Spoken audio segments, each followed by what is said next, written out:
Welcome to my YouTube channel city platform में हूं एहसास अहमद और आज हम चैप्टर नंबर 4 को आगे बढ़ाएंगे। तो हमने पिछले लेक्चर में क्या देखा था? हमने देखा था कि मुगल एम्पायर जो है कैसे वजूद में आ गया। ठीक है ना। हमने chapter number first, chapter number second, chapter number third और chapter number fourth, chapter number 4 में हमने देखा था मुगल एम्पायर कैसे वजूद में आ गया। हमने लोधी डायनास्टी के बारे में आपको बताया था। लोधी डायनास्टी जो बहलो लोधी था, उसके बाद आ गया था नाजिम खान। नाजिम खान के बाद आ गया था इब्राहिम लोधी। तो इब्राहिम लोधी में क्या हुआ था कि वो डिसरेस्पेक्ट कर रहा था नोबल्स के। तो ठीक है ना। तो इसके बाद यहाँ पे आ गया था बाबर। ठीक है ना। तो बाबर ने 1526 में क्या लड़ी थी? बैटल ऑफ पानीपत, और वो जीत गया था। ये हमने पढ़ा। फिर हमने बाबर के बाद हमने हुमायूं को देखा था। हुमायूं एक बार उसको डिफीट, 2 बार डिफीट किया गया। आफ्टर दैट वो ईरान चला गया, फिर वापस आ गया। तो इसके बाद हमने देखा हुमायूं को। ठीक है ना। फिर हमने अकबर को देखा था, अकबर के बारे में पढ़ा था, अकबर ने क्या किया। फिर हमने उसको, जो उसके रूल्स थे, उसको अलग अलग से डिवाइड 3 रीजन्स में किया था। ठीक है ना। तो इसके अलावा फिर हमने पढ़ा था किसके बारे में? फिर हमने जहांगीर के बारे में पढ़ा था। ठीक है ना। फिर हमने शाही जहां के बारे में पढ़ा था। और फिर लास्ट में मैंने आपको बताया था कि औरंगजेब ही ऐसा रूलर है। औरंगजेब को हम लास्ट रूलर इसीलिए मानते हैं, इसलिए most important ruler of the Mughal empire मानते हैं, क्योंकि उसके बाद जो है मुगल एम्पायर का डिवीजन हो गया स्टार्ट। जैसे मैंने आपको बताया था प्रिंस अकबर, वो ये अकबर नहीं था, लेकिन ये कौन सा था? ये औरंगजेब का बेटा था, जिसने रेबल अगेंस्ट किया था किसके? औरंगजेब के। कि यहाँ पे फिर जो है ना, मतलब फिर हम पढ़ेंगे मॉडर्न हिस्ट्री। वहां पे हम देखेंगे कि कैसे वजूद में आ गई ईस्ट इंडियन कंपनी। ठीक है ना। हमने क्या पढ़ा यहाँ पे? देखो, हमने ये पढ़ा कि जैसे कि हमने पहले पढ़ा था पृथ्वीराज और महमूद गोरी के बारे में। जब हमने बताया था 1911, है ना। तो मैंने आपको बताया था वहां पे क्या हुआ था, पृथ्वीराज और महमूद गोरी के बीच क्या हुई थी लड़ाई। लेकिन जब फर्स्ट बैटल ऑफ तेहरान हुआ था, उसने उसको छोड़ दिया महमूद गोरी को। महमूद गोरी को जब छोड़ दिया, वो दूसरी बार आ गया और 1192 में उसने क्या किया, सेकंड बैटल ऑफ तेहरान, और वो जीत गया। यानी कि फर्स्ट, हमारे यहाँ पे थोड़ी से हम ये मतलब दिमाग में रख सकते हैं, first battle of Tehran, second battle of Tehran, तो महमूद गोरी आ गया। अब महमूद गोरी के बाद दूसरी बार क्या हो जाता है? दूसरी बार ये हो जाता है कि इब्राहिम लोदी अपने इनको सताता है। तो यहाँ पे आ जाता है बाबर, यानी अब मगल आ जाते हैं। और ऐसे हम देखेंगे सवाई दौरा के बाद यहाँ पे आ जाते हैं ईस्ट इंडियन कंपनी। वो हम आगे देखेंगे मॉडर्न हिस्ट्री में, जो हम मतलब मॉडर्न हिस्ट्री में क्लास 8 में देखेंगे वो। ठीक। तो अब यहाँ पर कुछ एडमिनिस्ट्रेशन के मुताबिक हम पढ़ेंगे। यानी कि अब मुगल जो राज करते थे, मनसबदार के मुताबिक, जागीरदार के मुताबिक, जब हमने स्टार्ट किया था, देखो जनापद, महाजनापद, हमने वहां पे भी बताया था कि आर्मी होती थी, आर्मी नहीं होती थी प्रॉपर आर्मी, जब हमने मगध के बारे में बात किया था। तो इसके बाद जब हम मौर्यन डायनेस्टी के बारे में पढ़ा था, गुप्ता डायनेस्टी, वहां पे आर्मी हुई थी। तो यानी कि दैट मीन्स कि जैसी डेवलपमेंट बढ़ती गई तो रिसोर्स जो है उसकी यूज बढ़ती गई। ठीक है ना। रिसोर्स हमारे पास ज्यादा आने लगे। अब देखो यहाँ पे इसने, देखो आपने देखा कि इन्होंने या मुगल एम्पायर की अगर हम बात करें कि इतना एक्सपेंड किया अपने राज को, यानी कि इन्होंने बहुत सारा एक्सपेंड किया था। बहुत सारे डिफरेंट टाइप के लोग इसमें थे, मुगल पीरियड में थे। हमने देखा था कि इन्होंने पहले जो हमारे पास बाबर था, बाबर को जब निकाला गया था, जब उसको बताया गया था यहाँ से चले जाओ, फिर उसने पहले जो है अफगान पे रूल किया, काबुल पे रूल किया था। और काबुल के बाद उसने अपने मतलब खुद से क्या, कौन से मिलाए थे?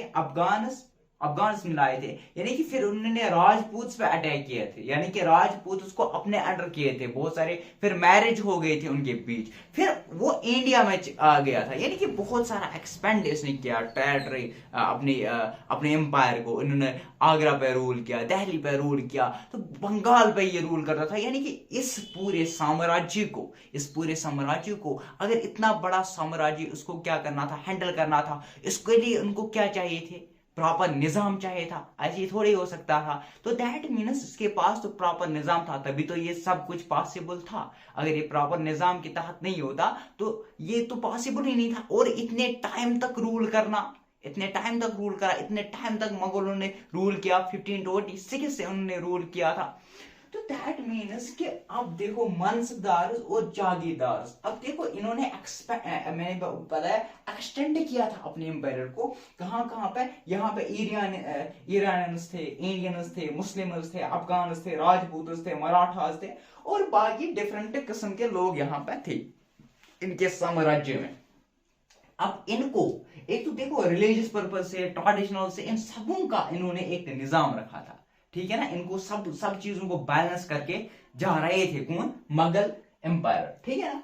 अब बात अलग है कि शिवाजी और औरंगजेब के दरमियान कुछ वो लड़ाई हुई थी, वो लेटर टाइम की हम बात कर, मतलब प्राइमरी में अकबर टाइम की या शाहजहां के दौर तक ये सारा कुछ जो है ना एक बैलेंस होके चल रहा था।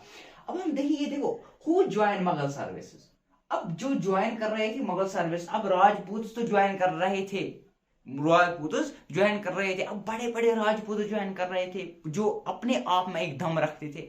अब इनको क्या किया जाता था, इनको एक दिया गया था मनसबदार, उनको क्या दिया गया था, who joined Mughal service mansabdar, यानी कि उनको एक मनसब दिया जाता था, इनको एक रैंक दिया जाता था, मतलब लालच के तौर पे आप समझो, क्योंकि जो इनके साथ आ जाएगा उनको एक मनसब देंगे, उनको एक रैंक देंगे, उनको एक पोजीशन देंगे। मैंने आपको इससे पहले भी बताया था, जो राजपूत इसके साथ, जो राजपूत इनके साथ जुड़ रहे थे उनसे वो मैरिज करते थे, उनके आपस में संबंध हो जाते थे, ठीक है ना।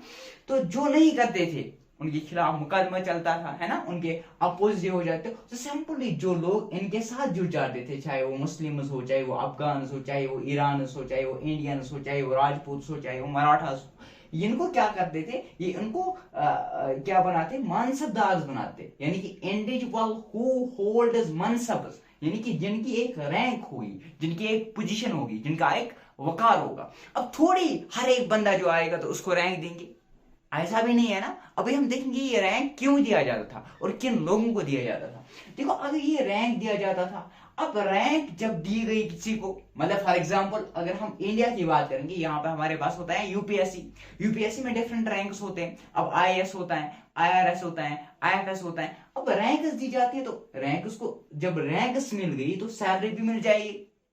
हर एक किसके लिए करता है, पेड़ पूजा के लिए। तो सिंपली जब रैंक्स दी जाती थी उनको सैलरी मिलती थी, और इनका काम जो था मिलिट्री रेस्पॉन्सिबिलिटी। अब थोड़ी हम इनको अब ये आ गए यहाँ पर, इनको रैंक मिल गई, अब रैंक्स के बाद इनको सैलरी दीजिए। अब इनका फंक्शन तो कुछ होना चाहिए ना, थोड़ी ऐसे बताएंगे ऐसे इनको सैलरी देंगे। इनकी फंक्शन जो थी वो थी मिलिट्री रेस्पॉन्सिबिलिटीज। अब ये मिलिट्री जो है, आर्मी जो है, इनको संभालते थे, क्योंकि किंग्स के पास तो जो मैन सोर्स है, मतलब दूसरे किंग से बचने के लिए या दूसरे किंग से लड़ने के लिए जो मैन सोर्स है वो है क्या, वो है आर्मी, वो है मिलिट्री, ठीक है ना। अब हम बात करेंगे रैंक प्लस सैलरी। अब ये जो रैंक्स दिए जाते थे, अब ये सैलरी दिए जाते थे, अब ये कुछ न्यूमेरिकल वैल्यूज में दी जाती थी। अब थोड़ी हर एक, देखो हमारे पास जो यूपीएससी मैं बताऊंगा अभी, हमारे पास आईएएस भी है, आईआरएस भी है, हर एक की एक पर्टिकुलर रैंक है। तो पर्टिकुलर रैंक के हिसाब से उनको सैलरी दी जाती थी, जिसको बोलते हैं जात, जिसको बोलते हैं जात, ठीक है ना। यानी कि जात एक रैंक जो दी जाती थी उसी के हिसाब से सैलरी दी जाती। फॉर एग्जांपल किसी की 5000 जात थी, 5000, किसी की 1000 थी, तो दैट मीन्स 5000 की बड़ी रैंक होती थी ना। तो जैसे ही रैंक होती थी उसी हिसाब से सैलरी दी जाती थी, यानी उसी हिसाब से उसको एक पर्टिकुलर लैंड, अभी हम देखेंगे जागीर में, अभी हम देखेंगे मानसिक लैंड, जागीरदार, यानी कि जागीर दी जाती थी, उतना पर्टिकुलर लैंड दिया जाता था जितना वो, जितने उसके पास क्या हो गए, on the base of ability. अब इसके पास कितने, मतलब क्या बोलेंगे, मानसदार का मैन क्या था, ब्रॉड सवार और कैलरी मैन, यानी कि उनके पास हॉर्सेस मैन कितने, यानी उनके पास हॉर्स कितने हैं, उनके पास हाथ कितने हैं, वो कितने, मतलब जिसके पास जितना ज्यादा आर्मी होंगे, जिसके पास जितने ज्यादा आदमी होंगे, आर्मी होंगे, उसको इसी के हिसाब से सैलरी दी जाती है। तो दैट मीन्स किसी के पास 50,000 हार्स थे, किसी के पास 10 हार्स थे, सपोज फॉर एग्जाम्पल, या 1000 हार्स थे, किसी के पास 10,000 हार्स, तो उसी के हिसाब से सैलरी दी जाती थी। अब देखो, अब ये बोल दे, खुद ही बोल दे, मैं बोलूं, सपोज मैं एक मनसबदार हूं, मैं बोलूं बादशाह को, सर मेरे पास 500 हॉर्स हैं।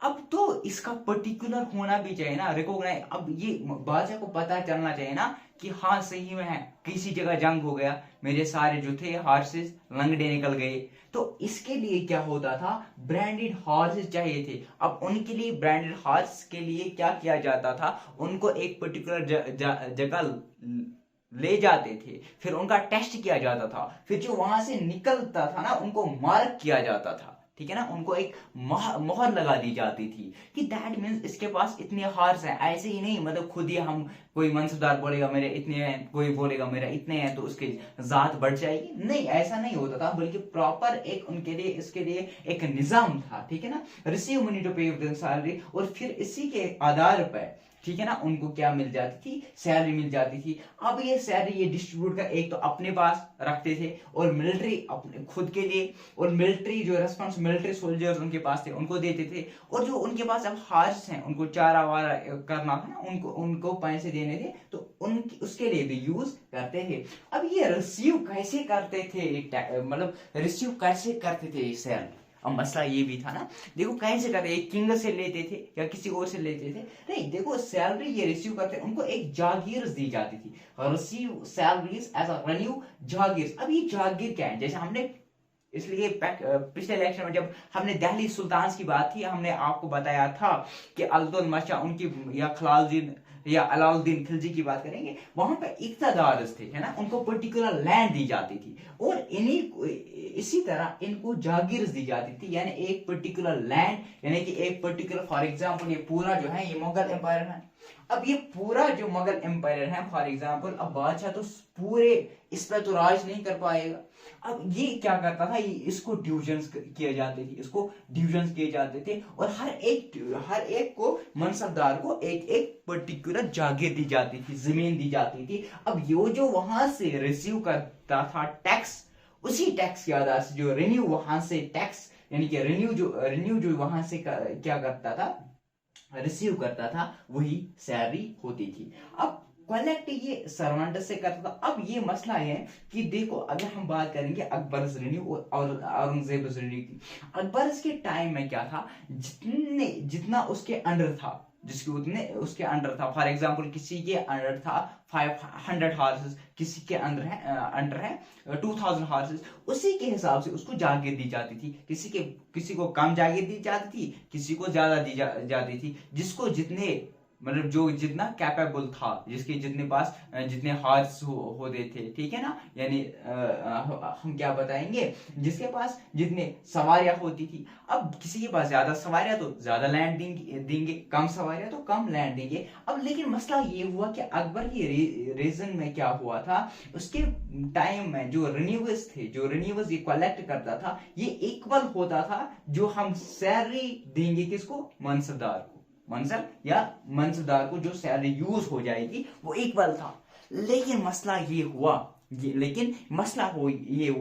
आगे आगे मनसबदार बढ़ने लगे, इन्होंने मनसबदारों को बढ़ाया। अभी हम देखेंगे शाहजहां के दौर में कितने थे, और फिर औरंगजेब दौर में कितने आ गए। यानी कि जब इन्होंने मनसबदार को बढ़ाया, जमीन तो वही है, जमीन तो पर्टिकुलर, फॉर एग्जांपल 4x4 की शेप में या सर्कल की शेप, जमीन तो इतनी ही है ना, लेकिन मनसबदार को बढ़ाया गया। अब इन्होंने इसमें ही डिवीजन कर दिया, है ना, पर्टिकुलर ये एक को दिया गया था, अब इसको आधा ही कर दिया, ठीक है ना। तो इसके हिसाब से क्या प्रॉब्लम होगी, जो एक्चुअल रेन्यू वहां से मिल जाता था ये लेस होता था, जो यूजेज थी। अब क्या इससे क्या असर पड़ गया, इससे जो किंग्स को देना पड़ा रेन्यू, किनको, मनसबदार को। अब जब ये किंग्स मनसबदार को रेन्यू देते थे, तो सैंपली जो किंग सिस्टम था वो वीक होने लगा। अब हम देखेंगे, देखो दूसरा हमारा टॉपिक आता है जब्त एंड जमींदार। देखो जब्त और जमींदार, ये जमींदार क्या है या जब्त क्या है। देखो प्लेजेंट पे टैक्स। अब जो प्लेजेंट्स थे, अब जो अगर हम फार्मर्स की बात करेंगे, जो लैंडलॉर्ड और बड़े लैंडलॉर्ड थे ना, ठीक है ना, हेडमैन जो इनसे पीजेंट से पे करते थे टैक्स, उनको हम बोलते थे जमींदार, उनको हम बोलते हैं जमींदार। Akbar revenue minister for example, अब ये जो जमींदार थे अब ये भी कैसे टैक्स करते थे। फॉर एग्जाम्पल हमारे पास चार इलाके हैं फॉर एग्जाम्पल हमारे पास ये एक इलाका है, ये दूसरा इलाका है, ये तीसरा इलाका है, ये चौथा इलाका है। ये दो जगहें ऐसी हैं जहां पे क्रॉप जो है क्रॉप्स यील्ड बहुत अच्छा है, यानी क्रॉप्स का जो कल्टीवेशन है बहुत अच्छी है। लेकिन इन दोनों में तो क्रॉप्स कल्टीवेशन बहुत लो है। अगर हम टैक्स सेम लगाएंगे ये दो जो गांव हैं, ये दो जो विलेजेस हैं, ये आराम से दे सकते हैं। लेकिन ये जो दो हैं इनको तो प्रॉब्लम हो जाएगी। अब ये क्या होता है, अकबर रेवेन्यू मिनिस्टर जो था जिसका नाम था टोडार माल ने क्या किया, इसने सर्वे किया है 10 इयर्स पीरियड का, 1570 से लेकर 1580 तक। तो देन इसने देखा कि यहाँ पर कितने क्रॉप्स हमारे पास हैं, मतलब क्रॉप्स कितने ग्रोथ होती जाती हैं, क्रॉप्स की क्रॉप यील्ड की, और यहाँ पर कितनी, उसी हिसाब से इन्होंने यहाँ पे एक पर्टिकुलर टैक्स लगाया, और यहाँ पे एक पर्टिकुलर टैक्स लगाया अलग अलग। दैट मीन्स कि रेवेन्यू सर्कल्स के हिसाब से रेवेन्यू सिस्टम हो गया जिसको हम जब्त कहते हैं। जब्त मीन्स किसको कितना टैक्स देना था, किस पर्टिकुलर एरिया को, इस एरिया को पर्टिकुलर एरिया को जिसको जितनी ज्यादा फील्ड हो जाएगी, क्रॉप कल्टीवेशन हो जाएगी, उसको उतना टैक्स देना होगा। अब कोई रिच होगा तो वो इसी हिसाब से टैक्स देगा। जैसे हम बोलते हैं इनडायरेक्ट टैक्स, अभी भी जो चल रहा है ना, हम बोलते हैं ना टैक्स के दो प्रकार होता है, एक तो होता है डायरेक्ट टैक्स, एक तो इनडायरेक्ट टैक्स। फॉर एग्जांपल जो हम हर एक चीज लाते हैं वो तो इनडायरेक्ट टैक्स है, वो गरीब को भी इतना देना पड़ता है, अमीर को भी इतना देना पड़ता है। अब जो डायरेक्ट टैक्स है जो मतलब लगता है एज ए सैलरी जब मुलाजिम कट जाती है, वो होता है डायरेक्ट टैक्स। दैट मीन्स कि यहाँ पे रिच को जितने मतलब उसके पास पैसे होंगे उसी हिसाब से टैक्स देना पड़ता है, ठीक है ना। तो ये थी जब्त। और अब ये पॉसिबल नहीं था, गुजरात और बंगाल को उन्होंने सर्वे नहीं किया था। अब क्या रीजन हो सकता है, तो रीजन यही हो सकता है थी कि जैसे हमने पिछले लेक्चर में भी पढ़ा था, पिछले चैप्टर में भी पढ़ा था गुजरात और बंगाल के बारे में, यहाँ पे कंट्रोल कम होता था क्योंकि दिल्ली से इन जगहों पर रूल करना, मतलब इन डिस्टेंस जगहों पर रूल करना तो मुश्किल हो सकता था। दैट इज वाई कि इन्होंने यहाँ पे सर्वे नहीं किया। और मुगल जो है ना, अब इनको फेस भी प्रॉब्लम करनी पड़ी, तो बहुत सारी फेस उन्होंने प्रॉब्लम की है। फॉर एग्जाम्पल अब कैसे उन्होंने प्रॉब्लम फेस किया है, देखो कभी कभार क्या हो जाता था, कभी कभार जो जमींदार थे हाई टैक्स लगाते थे, है ना, तो ये भी कभी कभार प्रॉब्लम उनको देखने को मिल जाता था। और कभी कभी ऐसा हो जाता था तो कास्ट और ये प्रॉपर एक ही कास्ट से होते जमींदार और पीजेंट्स जो है ना आपस में मिल जाते, तो और ये अपने इंडिविजुअली हुकूमत, यानी कि एक कहते हैं हम इंडिविजुअल है, हम अगर उसका नहीं मानेंगे तो इससे भी जो है ना आगे हम देखेंगे, इससे भी डिवीजन स्टार्ट हो गए थे। ये भी प्रॉब्लम्स थे एक टाइप के, जो जब्त और जमींदार के जो हवाले इन्होंने किया था, ये भी एक टर्म के एक किस्म की प्रॉब्लम जो फेस करनी पड़ी मुगल्स को अपने दौरान। अब यहाँ पे एक बुक का नाम दिया हुआ है, एक कॉलम है जिसको यानी कि अकबरनामा, ठीक है ना। आईने अकबर जो है ना, 3rd वॉल्यूम जो अकबरनामा का है, इसको हम बोलते हैं आईने अकबरी। देखो अबुल फाजिल ने ये लिखी है। अबुल फाजिल कौन था, ये था फ्रेंड, ठीक है ना, फ्रेंड किसका, अकबर का। अबू फाजिल ने जो अकबरनामा लिखी है, ये 3 वॉल्यूम्स में से लिखी है। फर्स्ट वॉल्यूम अकबर इंसेस्टर्स के बारे में, है ना, मोहम्मद मिर्जा शेख हमने पढ़ा था ना, तो उमर शेख हमने पढ़ा था, उमर मिर्जा शेख जो बाबर का फादर था, इनके उसके बारे में, औरंगजेब ये इसके बारे में उसने लिखा होगा, हुमायूं के बारे में उसने लिखा होगा, और बाबर के बारे में उसने लिखा होगा, और ग्रेट और बाकी जो इंस्टर्स के बारे में उन्होंने अपने इस बुक में फर्स्ट वॉल्यूम में लिखा। और सेकंड वॉल्यूम में उसने इवेंट्स के बारे में लिखा है, अकबर के रीजन में जो क्या कौन कौन से इवेंट्स हो गए वो उसने लिखे। और थर्ड है आईने अकबरी। और आईने अकबरी में उन्होंने क्या लिखा, अकबर एडमिनिस्ट्रेशन, यानी एडमिनिस्ट्रेशन के मुतालिक, हाउस होल्ड के मुतालिक, आर्मी के मुतालिक, रेन्यूज के मुतालिक, जो कहाँ तक उसकी हुकूमत थी, उसके ट्रेडिशन के मुतालिक, उस टाइम कौन सा कल्चर चल रहा था उसके मुताबिक। अब ये अकबर तो देखो ना, अकबर एक ऐसा रूलर था, एक ऐसा सेक्युलर रूलर था जिसके दौरान सिख भी थे, जिसके दौरान हिंदू भी थे, जिसके दौरान क्रिश्चियंस भी थे, जिसके दौरान मुस्लिम्स भी थे। और ये एक बैलेंस होके चल रहा था, एक बैलेंस होके ये अपनी हुकूमत को क्या कर रहा था, चला रहा था। ठीक है ना। अभी हम आगे देखेंगे पे यहाँ पे अकबर पॉलिसी।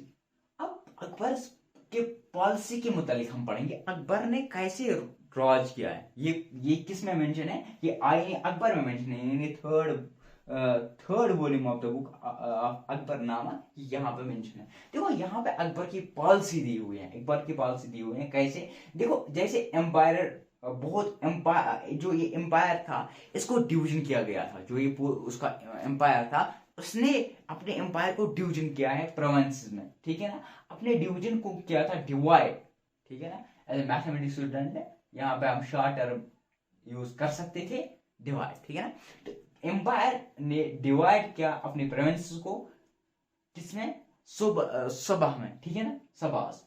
और जो सभास का हर एक सभा का एक गवर्नर रखा जिसका नाम जिसको हम क्या कहते हैं, सूबेदार। यानी कि अपने एम्पायर को अकबर ने प्रोविंसेस में डिवाइड किया और हर एक प्रोविंस को क्या बोलते हैं, सभा। और हर एक प्रोविंस का एक गवर्नर होता था जिसको हम कहते हैं सूबेदार।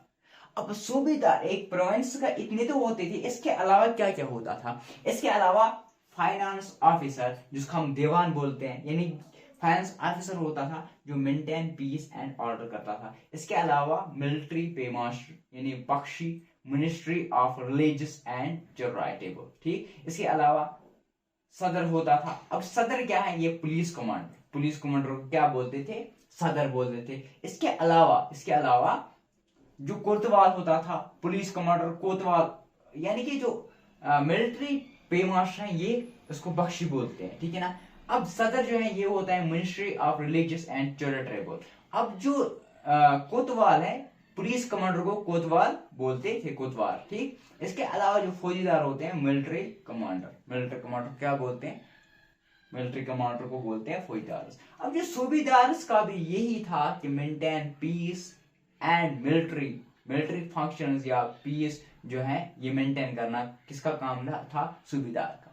मिलिट्री और पीस, अमन एक अपने जो सूबे में लाना, ये इसका काम था। अब इसने भी इनको अलग अलग से डिवीजन किया था। फाइनेंस ऑफिसर को रखा था ना, मिलिट्री पेमाश को रखा था, सदर को रखा था, कोतवाल को रखा था, फौजदार को रखा था। ठीक है ना। सखे कुल देखो, सलह कुल जो है ना, सलह कुल यानी यूनिवर्सल पीस। अब ये सलह कुल का मतलब क्या है, यही मैं जो अभी बता रहा था कि ये एक ऐसा जमाना था, अकबर का पीरियड इतना पीसफुल, जैसे मैंने पिछले लेक्चर में भी आपको बताया था। जो हमारे पास दिल्ली सुल्तान थे, उन्होंने सबसे ज्यादा वार लड़े थे, बस कंटिन्यूअस। अलेक्जेंड्रा के इन्वर्जन हुआ था। ठीक है ना। अलेक्जेंडर इन्वर्जन या ये क्या बोलते हैं, मंगोल्स का ये हुआ था। जसराट हमने देखा था, यहाँ पे प्रॉब्लम हुई थी जसराट के साथ, यानी कि खोखार्स हमने देखे थे, है ना, खोखार्स की भी प्रॉब्लम हुई थी यहाँ पे। ठीक है ना। जंगीज खान उसकी भी, मतलब यहाँ पे बहुत सारे हमें देखने को मिला था कि अकबर जो हमारे पास जो इससे पहले दिल्ली सुल्तान का टाइम था वो फुल ऑफ वार्स था। लेकिन ये जो है ना अकबर का टाइम, अगर हम बात करेंगे, हुमायूं में तो प्रॉब्लम हुई थी, इसमें शक नहीं है। बाबर के टाइम में उसने 4-5 बैटल्स लड़े थे, 1526 में भी, 27 में भी, 28 में भी, 29 में भी उसने बैटल लड़ा था। अब लेकिन बाबर, अगर हम अकबर की बात करेंगे तो अकबर का जो जमाना था ये पीसफुल जमाना था। ये हर एक जो मुस्लिम थे, हाँ, जो हमारे पास क्रिश्चियंस थे, जो हमारे पास जीविस थे, हमारे पास जो बाकी टाइप के जो मज़ाहिब के लोग थे, ये इनको इबादत गाह में बुलाता था। इसके अलावा फिर उनके साथ मशवरा होता था, यानी कि एक पीसफुल होके ये चलता था। और यूनिवर्सल पीस सुखले कुल। ठीक है ना। इसको बोलते हैं यूनिवर्सल पीस। अब देखो यहां पे क्या होता था, शिया और सुन्नी, जैसे हमारी मुस्लिम कम्युनिटी में है ना डिफरेंट, तो मुस्लिम कम्युनिटी में है शियास एंड सुन्नीज। और सुन्नी और शिया ये वो जमाना था जब शिया और सुन्नी मैट इन वन, और शिया और सुन्नी जो थे दोनों एक ही मस्जिद में निवास पढ़ते थे। यहाँ पे अलग अलग सी मस्जिद नहीं होती, अब हम देखेंगे लेटर। देखो यहाँ पे शिया और सुन्नी क्या करते थे, एक मस्जिद में निवास पढ़ते थे। और इसके अलावा जो क्रिश्चियन और जीवस थे, ये एक ही जगह पे चर्च में जाके प्रे करते थे। यानी कि शिया सुन्नी कन्फ्लिक्ट नहीं था, क्रिश्चियन और जीवी जो था इनका कोई कन्फ्लिक्ट नहीं था। यानी कि ये एक ऐसा दौर था जब पीसफुली सब कुछ चल रहा था, बैलेंस होके। अब देखो मुगल एम्पायर आफ्टर 17 यानी कि इन 17 या आफ्टर 17 सेंचुरी की हम बात करेंगे, शाही जहां के रीजन की हम बात करेंगे। तो शाही जहां के रीजन में मतलब कुछ शाहजहां के रीजन में जो थे मनसबदार बहुत कम थे, कुछ 445 जो थे मनसबदार थे। लेकिन अगर हम यहाँ पे देखेंगे, जब हमारे पास आ गया औरंगजेब का टाइम, जब किसका दौर आ गया, औरंगजेब का दौर जब आ गया, तो यहाँ पे जो हाईएस्ट रैंक मिल गई हमारे पास, हाईएस्ट रैंकिंग मतलब अंपायर, तो हाईएस्ट रैंकिंग जो थे 444 को मनसबदार को क्या मिल गया था, हाईएस्ट रैंकिंग। और आउट ऑफ 8000 में 8000 से पूरे मनसबदार, और 444 को हाईएस्ट रैंक मिल गई थी, हाईएस्ट रैंकिंग मिल गई थी। और जिसका मतलब ये हुआ कि 5.6% जो है रिसीव किया था, 5.6% लोगों ने 61.5% जो है पूरा रेन्यू अपने पास रखा था। दैट मीन्स कि जो सर्वेंट्स हो गए थे ये पावरफुल हो गए थे।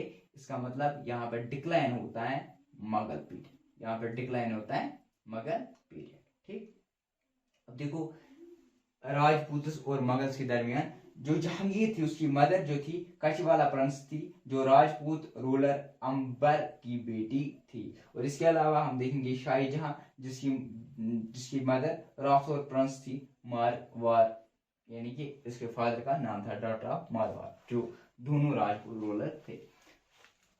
तो होप आपको ये लेक्चर पसंद आ गया होगा। हमने देखा आज मनसबदार एंड जागीरदार, जब्त एंड जमींदार, प्रिंसिपल्स की बात की हमने, वो पीसफुल टाइम था। मुगल एम्पायर की बात की हमने। तो होप आपको ये लेक्चर पसंद आ गया होगा। मिलते हैं अगले लेक्चर में, तब तक बने रहे हमारे यूट्यूब चैनल के साथ। सिटी पर